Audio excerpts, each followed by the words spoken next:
Hello everyone, I'm Daisy Joy Salvaña, and I'm the one who explain what is Python. Python is an interpreted object-oriented high-level programming language with dynamic semantics.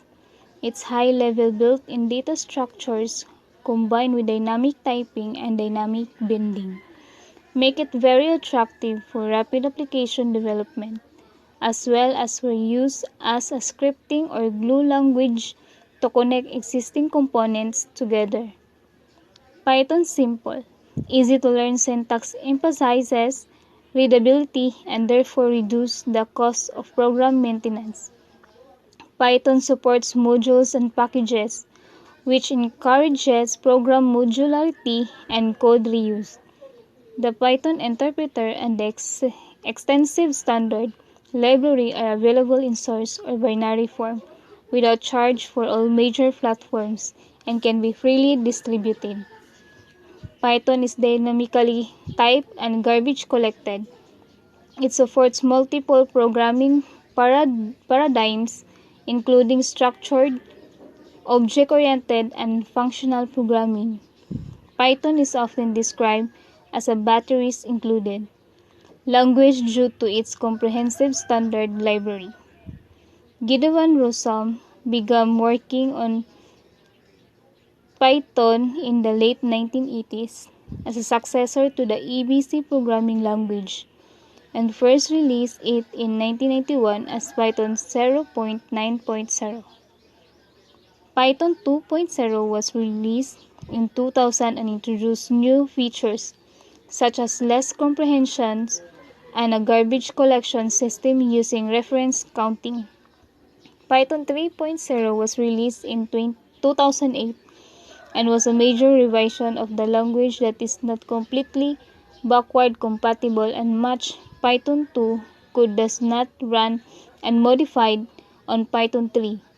Python 2 was discontinued with version 2.7.18 in 2020.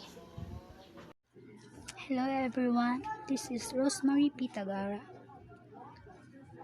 I am explaining what is Python basics.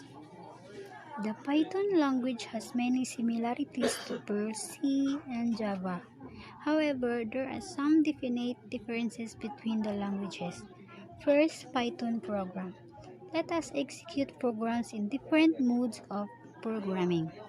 Interactive mode programming invoking the interpreter without passing a script file as a parameter brings up the following prompt. So, muna siya ang nasa box. Siya ang first Python program.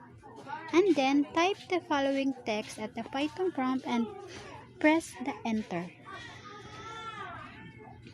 Print hello Python. If you're running new version of Python, then you would need to use print statement with a parenthesis as in print hello Python. However, in Python version 2.4.3, this produces the following result. Hello Python. Next, script mode programming. Invoking the interpreter with the script parameter begins execution of the script and continues until the script is finished. When the script is finished, the interpreter is no longer active. Let us write a simple Python program in a script. Python files have extension py. Type the following source code in a test py file. Print hello Python. And then, we assume that you have Python interpreters set in path variable. Now, try to run this program as follows. Python test period py. This produces the following result. Hello Python. Then, let us try another way to execute a Python script. Here is the modified test py file. Okay, nakita niyo sa box mo siya.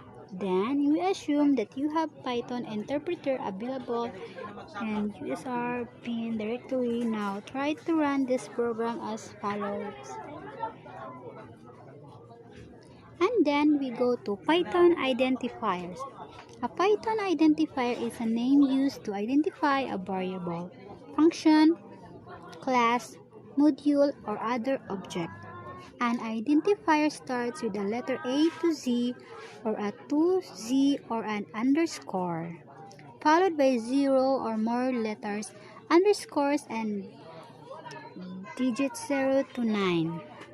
Python does not allow punctuation characters such as underscore and percent within identifiers. Python basics about variables, data types, and operators. Variables are nothing but reserved memory location to store values. This means that when you create variable, you reserve some space in memory. Based on the data type of a variable, the interpreter allocates memory and decides what can be stored in the reserved memory. Therefore, by assigning different data types to variables, you can store integers, decimals, or characters in these variables. Assigning values to variables. Python variables do not need explicit declaration to reserve memory space. The declaration happens automatically when you assign a value to a variable. The equal sign is used to assign values to variables. The operand to the left of the equal operator is the name of the variable, and the operand to the right of the equal operator is the value stored in the variable. For example, you can delete a single object or multiple objects by using the delete statement, for example.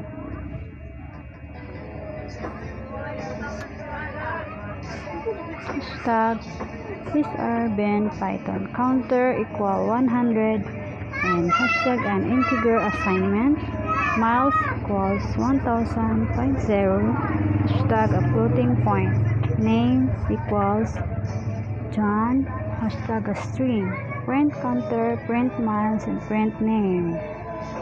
Here 100 and 1000.0 and John are the values assigned to counter, miles, and name variables respectively. This produces the following result: 100, 1000.0 John. Multiple assignment. Python allows you to assign a single value to several variables simultaneously. For example, A equals B equals C equals to 1. Here an integer object is created with the value 1, and all three variables are assigned to the same memory location. You can also assign multiple objects to multiple variables. For example, A, B, C equals 1, 2, John. Here two integer objects with values 1 and 2 are assigned to variables A and B respectively, and one string object with the value John is assigned to the variable C. So here we go to standard data types. The data stored in a memory can be of many types. For example, a person's age is stored as a numeric value and his or her address is stored as alphanumeric characters. Python has various standard data types that are used to define the operations possible on them and the storage method for each of them. Python has 5 standard data types: numbers, string, list, tuple, dictionary. So let's go to Python numbers. Number data types store numeric values. Number objects are created when you assign a value to them. For example, variable 1 equals to 1, variable 2 equals to 10. You can also delete the reference to a number object by using del statement. The syntax of the del statement is del variable 1 and variable 2, variable 3, and this. Python supports 4 different numerical types: integers, signed integers, then long integers. They can also be represented and octal and hexadecimal. Then floating point real values, complex and complex numbers. Examples. Here are some examples of numbers. Integer 10, 100 minus 786, 080 minus 0490 minus 0 times 260 and 0 times 69. Then let's go to long. 519, 24361 and L. Then so long. Float 0 then so long. Complex then so long. Python strings. Strings in Python are identified as a contiguous set of characters represented in the quotation marks. Python allows for either pairs or single or double quotes. Subsets of strings can be taken using the slice operator. Munisha and kini with indexes starting at 0 in the beginning of the string and working their way from -1 at the end. The plus sign is the string concatenation operator and the asterisk is the repetition operator. For example,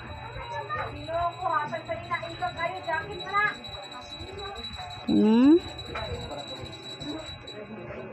stranger hello world, friend strangers, friend string, friends complete string, friend string 0, friends first character of the and so long.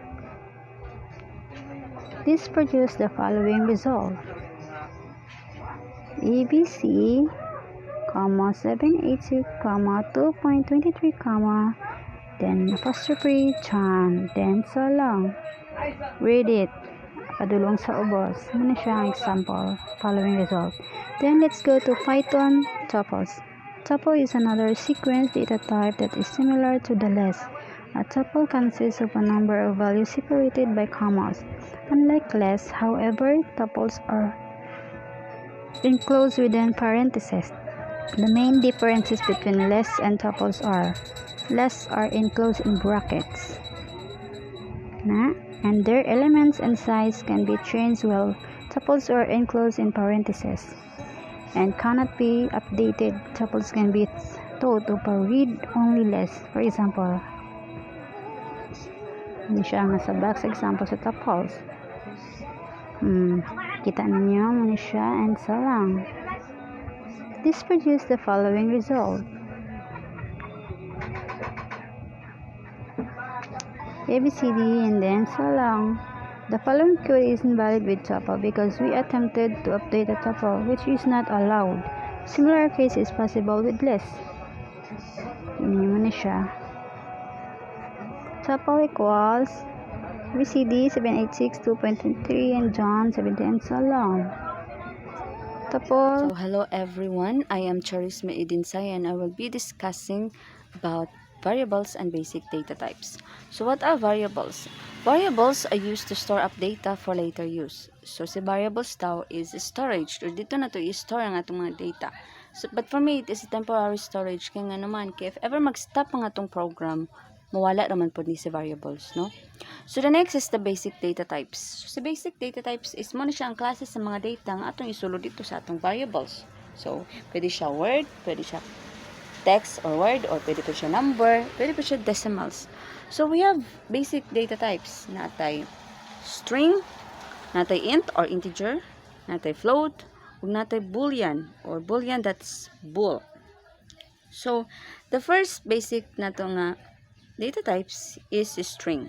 So si string makastore siya og data sa sentences, phrases, or characters. And an iyang syntax is identifier equals hello, o kani siya hello world. Kani naisulod nato siya sa double quote, and the character nga hello world, so meaning to say kani sa hello world nga data types is a string data types ang tawag ana niya.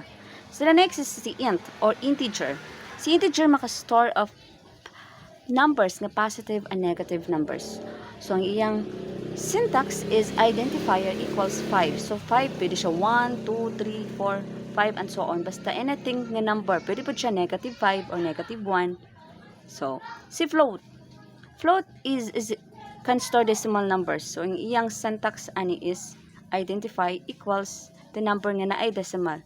So unlike sa integer nga maka-store siya og positive negative, si float man siya mag-store sa mga data nga naay decimal points. Pwede siya sa mga temperature nga example, pwede pa siya sa money or kwarta kay example 25.50 nga kwarta. So si float ang iyang data types ana. No? So the next is the bool or the boolean. So si boolean is mag-store na siya sa data nga true or false lang siya. So nakabalo naman siguro sa boolean no nga si true mo na siyang 1 or 0 mo na siyang false. So yung syntax is identify equals true. So meaning to say pwede po na siya 0, pwede po siya false, no? Mo na siya si boolean. So nganong basta nalibog mo sa identifier. So identifiers daw is mo na siyang name sa variable nga which the user decides to choose. So mo na siya mga identifier. For example, ang yung syntax is identifier equals values. So kita may gabuot sa itong identifier. For example, kani first name, mo na siya itong identifier. And kani si SDPT nga nasulod sa double quote, mo ni siya ang atong variables, di ba? So kani si first name, anything variable identifiers, pwede man kita ang magkuan ana. Mo na siya si first name, mo na itong identifiers. Kani din siya si SDPT nga nakasulod sa double quote, mo ni siya nga atong variables.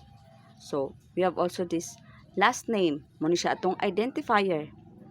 And kani din siya si solutions nga sulod sa double quote kaysa Python need na to siya isulod sa double quote, mo na siya si variables. So ang iyang data types ani nilang duha is string data types. So let's try to have an example in initialize and declaring a variable. So we have first name equals to SDPT. So naatay SDPT sa first name. So next is we have also last name, a solution sa atong butang sa last names. So we have first name SDPT and last name solutions. So we have also kanang number equals to 10. Muna siya sa data types nga int or integer.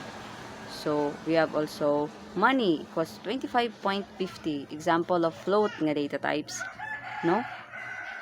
We have also sa boolean nga example sa data types is tall equals to false. So false dapat first letter ani is capital inana sa Python. So false pwede siya mo na siyang boolean, whether pwede po siya true, pwede po siya false. So we have na mo na siya itong pag-declare sa variables. So here we have STPT sa first name, solutions sa last name, number 10 sa number, and 25.50 sa money, o true or false sa stall. Na natin variables sa string, sa int, sa float, o sa boolean. Now we want to print ang atong mga gideclare nga variable. So ang iyang syntax ani is print variable. So ato lang ibutang atong identifier diri sa variable. So for example, like gusto nato i-print si first name. So type tag print and then first name. So dapat ang iyang output is STPT kay mo matong gi-value dito sa first name. So this is correct. Ang iyang output is STPT. So inana siya pag print sa first name. So pwede po na ito nga i-print si STPT man ang atong gi-declare nga variable nga value sa atong identifier nga first name. So what if atong print si first name o si last name? So ang atong button is man siya ang gitawag na concatenate. So concatenate daw is meaning ani is katong atong isumpay ang duha ka string. So mag-add lang tag plus sa ilang duha sa first name o si last name. So try na to run ang program kung ang output nila is katong duha ka variable. So yes, correct. Ang iyang output is STPT solutions, which is ang first name o ang last name. So next is STPT. So next is ang atong what if gusto nato siyang ibulag. So na siya space silang duha. So atong ibutang is butang na tag double quote nga na space and then ay na to i-plus sa last name. So try na to run ang program. Yes, naa siya space sa STPT solution. So inata ra siya pag concatenate sa duha ka string. So pwede po ta mag-print sa number. So run na to which is 10. Print na to ang money, which is 25.50. Example sa float nga data types. Correct. There's the boolean, which is i-print na to si stall. Yang output ana is true. So, inana ra yun ang pag-print sa variables in Python. But if i-print na to sa first name o si number, si first name is a string data types, and then si number is integer or int data types. What would be the output? So, na-error nga tong program. Kaya ano, we can only concatenate string to strings. So, both parihara dapat sila nga string data types. Dili pwede ang string o ang int imong i-concatenate. Kaya mag-error imong program. Input. Kung ang kinagamit na itong keyword if ever ang user gusto mo input of something in the console. So, ang iyang syntax is identifier equals input or enter something. So, for example, ato sa ningulaon. We type first name equals input and then we print first name. So, we try to run our program. So, nakita nato nga blanco siya, wala siya output. So, but pa sa boot, meaning ani, gaas na ni siya, ang console gaas na ni siya to input something. So, try tag-input stpt, then enter. So, ngayang output is stpt. Kaya nga naman, si input ato, store sa value nga first name, and then gi-print na nato si first name. So, inana siya pag input something. You can also input, for example, input your password or input your name. So, ang itong button is we need to put double quote. For example, enter your first name. So, and then we try to run our program. So, ang output is nag-ask ang console to input your name. So, try type stpt. So, okay. So enter and stpt. So, inana siya pag input something. So, pwede po ito mag-put og hi plus ang first name. Then, try to run the program. Pwede ito magdugan og hi. So, input your first name is tpt and I hi. So, kaya nag-add matag hi dito sa ato ang variable. So, inana siya pag input sa atong variables. Next is the arithmetic operators. So, muna siya itong gina-use to perform mathematical operations inside sa atong programming language. So, naghani sila. For example, pwede ta mag-subtraction or mag-subtract, pwede ta mag-add, mag-multiply, mag-division o mag-divide, mag-modulus, mag-floor division o mag-exponent. So, ang iyang basic na syntax sa atong timan-an na is ang minus, ang plus, ang asterisk, ang slash, ang percentage, ang double slash, o ang double asterisk. So, kabalo naman ta sa result, if ever sa subtraction, may siyang difference, ang addition, sum, ang multiplication, product, ang division, quotient, ang modulus, ang remainder, ang iyang gina output, ang floor division, ang quotient ka na rounded off, and then exponent, mo to siya ang gina atong iyang power. So, ato ni siyang itry og hatag og example, no? Para makasabot kita unsaon paggamit ng mga operators. I-resta na to ni siya. So, for example, magputang sa ta og comment, mag-use ta og hashtag, di ba mo man sa Python mo nagamit ko na to ang hashtag para magputang ta og comment if ever gusto to magputang og notes before sa ato ang code o sa ato ang print. For example, subtraction, print 5 minus 2. And then, hashtag addition. So, print 5 plus 2. And then, hashtag multiplication. Tapos, print 5 asterisk 2. And then, hashtag division. Then, print 5 slash 2. Then, hashtag floor division. Print 5 double slash 2. Muna siyang sa floor division. And then, hashtag modulus. Print 5 percentage 2. And then, hashtag exponent is print 5 double asterisk 2. Kani siya makapekto sa atong code, guys. Kani siyang mga comments na ay hashtag, no? So, itry din nato ni siya pag-run ng atong program. Ngayong output 3, that's just a subtraction, which is 5 minus 2. And then 5 plus 2, that's 7. And then multiplication, 5 times 2, that's 10. And then sa division, which is 5 divided by 2, mo na siyang 2.5. Then, dinidinta sa kaniyang output nga 2, kaning sa floor division, just like elementary mathematics nga atong ibilin ang remainder. So, 5 divided by 2, that's 2. And then, gibilin niya ang remainder nga 1. So, yung output ani is 5 divided by 2 equals 2. And dinidinta sa modulus. Modulus is 5. Ang iyang remainder ay 5 divided by 2, which is 2. Ang iyang remainder is 1, diba? So, ang iyang answer sa modulus, iyang kwaon, iyang i-output ang remainder, which is 1. And then the exponent, it is raised to the power 2. 5 times 5, that's 25. So, yun na pag-implement ang operator sa Python language. Thank you. Good day, everyone. I am Wilrose Puro. I will be the one to explain if and if-else statements and condition. So, what are conditional statement of Python? Conditional statement in Python perform different computations or actions depending on whether a specific Boolean constraint evaluates to true or false. Conditional statements are handled by if statement in Python. What is Python if statement? Python if statement is used for decision-making operations. It contains a body of code which runs only when the condition given in the if statement is true. If the condition is false, the optional else statement runs, which contains. So, I will show you some example of if statement. So, here's the example. Here our condition is met 2 less than 8 and hence it prints out x is less than y. If-else statement. It is used to execute both the true part and the false part of the given condition. If the condition is true, the if block code is executed, and the if condition is false, the else block code is executed.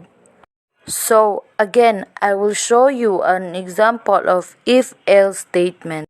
So, here's the example. So, lastly, if-elif-else statement. If-elif-else, it checks the if statement's condition. If that is false, the elif statement is evaluated. In case the elif condition is false, the else statement is evaluated. So, here's the example. The right side, that is consonant. The left side, that is a vowel. Thank you for listening. Have a good day.